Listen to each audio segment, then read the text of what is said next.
so lonely, broken angel. I'm so lonely. No, I'm not saying that. I'm saying precisely what I said. We'll have to make decisions based on the information then. How serious are the allegations? What is the general situation in Israel? You know, we're not living in Sweden. We're in Israel, surrounded by Hezbollah, Daesh, Hamas, Syria, Iran. So, we can't afford to have that luxury of replacing prime ministers unless it's really, truly necessary. And I think we're far, far away from that. I think all the people who are, praying for that to happen should fold their prayer books and wait, because it's not happening anytime soon. Yeah, but your contention that these people who are beginning to doubt that Netanyahu can carry on, your contention they're all leftists and, ideological opponents of Mr. Netanyahu and his government, that's simply not true, is it? Let me quote to you Nadav Haetzny. You probably know him well, right-wing attorney, commentator, publicist. He said the other day, Netanyahu's behavior is harming his camp. Every day now there is a bad smell coming from his office. It hurts the right. We don't operate based on smells. We operate based on facts and a legal system, a good, solid legal system.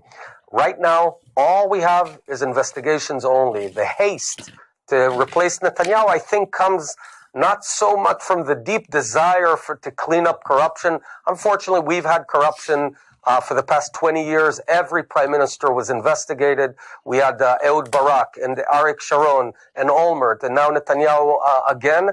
Most of the cases do not end up in court, and I hope this will be the case. I think that ultimately this will be the case here. Just a final point. Sorry to disappoint you. Well, you're not disappointing me. I'm just wondering if you're going to end up disappointed, because the bottom line is this. You say you want to lead the right. Presumably, if you believe Netanyahu's era is coming to an end sometime soon, you want to take the right into the next election.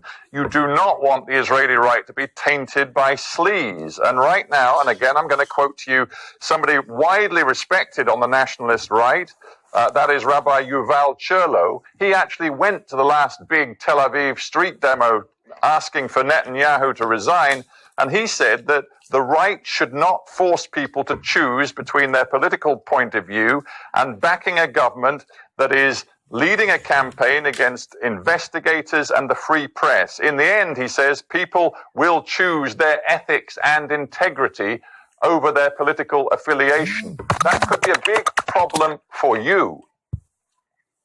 No, I agree that certainly this isn't helpful for the right wing in Israel. I get that.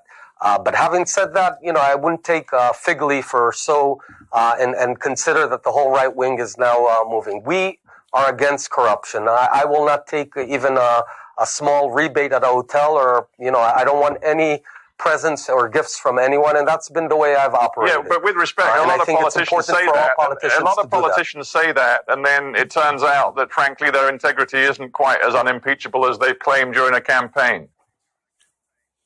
Perhaps I'm fortunate to have sold 2 companies for $250 million before entering politics, so I don't need any money, and no one can come and bribe me because I'm self-sufficient. Whatever. The bottom line is that I think that we have a very good, solid government, growing economy, strengthening of our international relations. We do not want to give all this up and drag the country to unnecessary elections. And I think I stand strongly behind Prime Minister Netanyahu. We need this government to continue. All right, well, let's talk about diplomacy and regional politics then, assuming Netanyahu does stay in for power for a deal longer.